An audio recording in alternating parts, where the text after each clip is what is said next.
Vamos a hablar ahora sobre el conflicto entre Hamás y Gaza y ahora este tan valiente, Hamás e Israel, quiero decir, este tan valiente acuerdo de paz, de hecho, porque ahora Netanyahu, tras una reunión con el Gabinete de Seguridad, ha ordenado ataques inmediatos y poderosos contra Gaza y particularmente Hamás. ¿Por qué? Porque acá Israel ha acusado a la milicia palestina de cometer violaciones contra el acuerdo de paz que sigue en su primera fase. Y todo esto también, ¿por qué sucede? Luego de que Israel confirmara de que los restos que entregó Hamás de un rehén anoche corresponden a un rehén que ya había sido recuperado hace 2 años.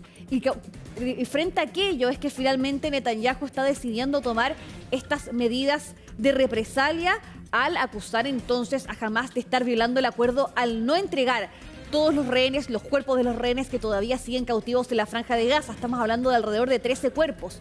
El cuerpo que fue entregado entonces el día de ayer, son los restos de un rehén llamado Ofir Tarzari, que de hecho fue secuestrado durante el Festival de Música Nova en octubre de 2023 y que fue después su cuerpo recuperado por las fuerzas israelíes en diciembre de ese mismo año. Ahora los restos que ha entregado Hamás entonces son restos del cuerpo de este joven de 27 años que todavía no habían sido recuperados y por lo tanto entonces es que se decide realizar una reunión de emergencia por parte del gobierno de Netanyahu y finalmente se toma entonces la orden de generar ataques inmediatos y poderosos en Gaza. Vamos a ver también qué sucede y qué tipo de magnitud tendrán estos ataques, pero ya vemos ahí, por supuesto, cómo este acuerdo de paz se ha ido tambaleando con violaciones que por ambos lados se acusan, de hecho, de haber cometido mientras se desarrolla esta primera fase y todavía no logramos que inicien las negociaciones para poder prolongar este acuerdo de paz, lo cual, por supuesto, ahí va a generar complicaciones y también quizás molestia por parte del presidente de Estados Unidos, Donald Trump.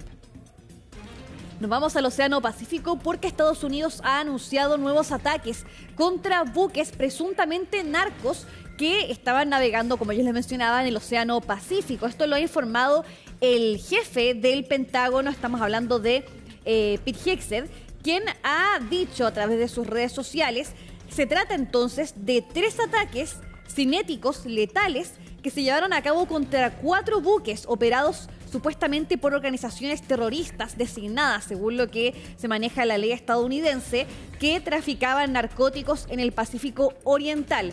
Eran 4 embarcaciones que, lo que menciona, eran ya conocidas por el aparato de inteligencia estadounidense, que transitaban por rutas conocidas del narcotráfico y se encontraban, de hecho, al menos un total de 14 personas, 15 personas realmente, y 14 de ellas murieron durante los 3 ataques, según informa en este caso Pete Hegseth, con un sobreviviente que de hecho ya lo que decía y se informaba es que ahora va en este caso ser México, las autoridades mexicanas las que van a estar a cargo de finalmente asumir la responsabilidad de coordinar el rescate de esta persona sobreviviente y ahí hay que ver cuál es su identidad y qué pasa con aquello, pero al menos 14 personas fallecieron durante estos 3 ataques que impactaron 4 buques. Las tensiones entonces suben tanto en el Océano Pacífico como el Caribe con estos prolongados ataques estadounidenses que se han intensificado en las últimas semanas por parte de Estados Unidos.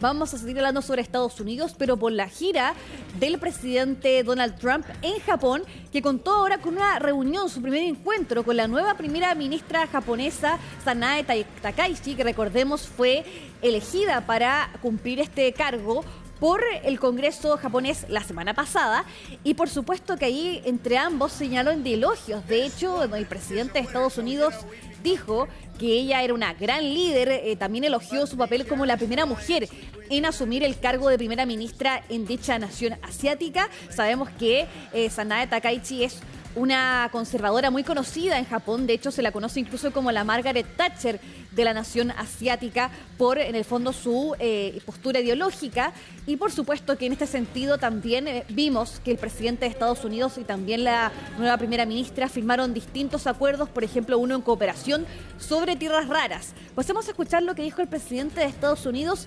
respecto a la nueva primera ministra de Japón.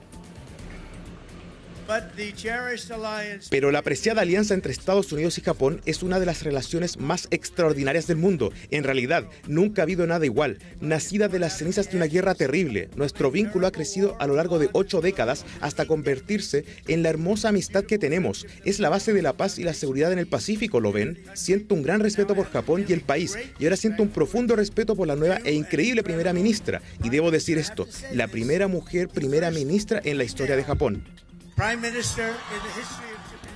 Bien, comentarles también que durante esta semana, de hecho el día jueves, se espera una cumbre entre Donald Trump y el presidente chino Xi Jinping, que sería el primer encuentro entre ambos líderes desde que Donald Trump asume su segundo mandato. Esto se va a dar al margen de la cumbre de la APEC que se va a desarrollar en Corea del Sur, así que vamos a estar bien atentos a aquel acontecimiento durante esta semana. Pero ahora nos quedamos en Japón y cerramos con este tema para contarles sobre el inicio del juicio por el asesinato contra el ex primer ministro japonés Shinzo Abe, ocurrido en 2022 en un atentado que finalmente le quitó la vida, por supuesto, a este famoso líder, muy reconocido también dentro de la línea conservadora política de Japón.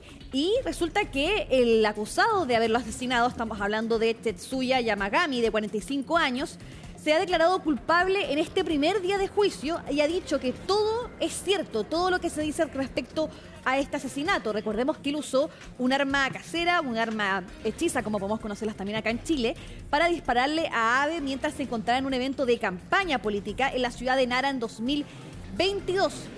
Sabemos que él era conocido, Shinzo Abe, hablamos, por su política exterior bastante agresiva, una estrategia económica característica que de hecho se le denominó en su momento como Abenomics.